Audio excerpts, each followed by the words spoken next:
Hi everyone, on this new video I will show you how to block messages from unknown numbers.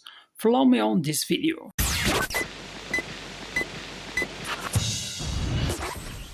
First go to settings on your WhatsApp account, then go and click on privacy, scroll down to click on this button, advanced, then go and click on this button, block unknown messages on your Facebook, on your WhatsApp accounts.